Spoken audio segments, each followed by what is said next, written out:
Magandang hapon po mga kaibigan, mga kalagalag. In this video po ay magluluto po ako ng battle gourd or upo sa Tagalog. Yan. Igigisa lang po natin siya sa olive oil at meron tayong pantimplang soy sauce. At dahil wala akong fresh tomato, gagamit ulit ako ng tomato paste sa aking niluluto. At ang ating pamintang buo. At dito po yung ating mga lamas, yung ating ginger, garlic, red onion, at ang ating long green chili na slice. At meron din po tayo dito cubes. Ito po ay mamoy. Dala ko po yung galing Pilipinas. At meron din po ako ditong shrimp, natitira kong shrimp. Yan po yung ating sangkap. At dahil wala akong kinchay, usually kasi pag nagigisa ako ng opo, nilalagyan ko ng kinchay. Eh dahil wala akong kinchay, kaya ang gagamitin ko ay celery. Medyo na nilaw na po yung kanyang dahon dahil stock. Tara, simulan natin magluto. Lalagyan na po tayo ng ating olive oil. So it's time, tapos na. Bangga na pala yung ating kawali at sunod na po natin yung garlic.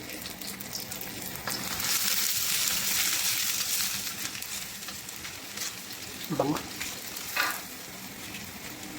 Sunod na rin po natin yung ating long green chili at red onion. Masarap pagluto sa kawali ito dahil ang bilis ang dami na ginigisang. Kaya nilagay ko na po yung ating shrimp.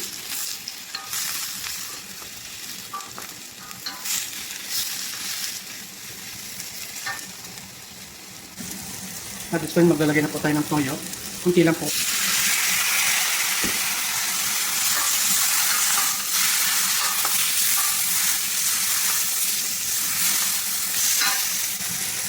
So, lagyan na rin po natin ating cubes. So, cubes po yan. Yun po yung natitira kong dalang cubes.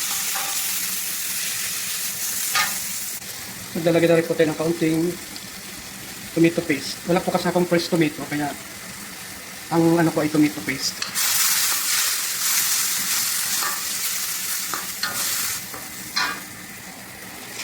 Lalagay ko na rin yung ating steam ng celery.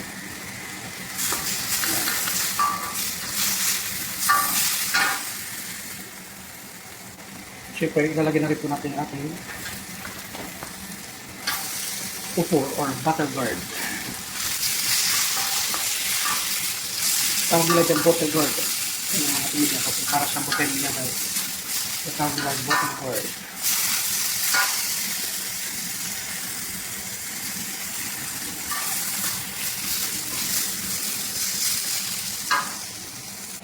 Natin po muna siyang tatakpan para maluto.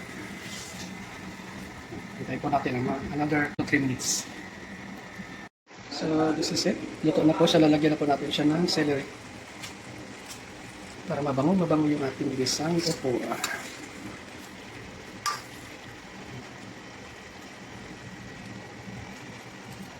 So that's it mga kaibigan, mga kalagalag.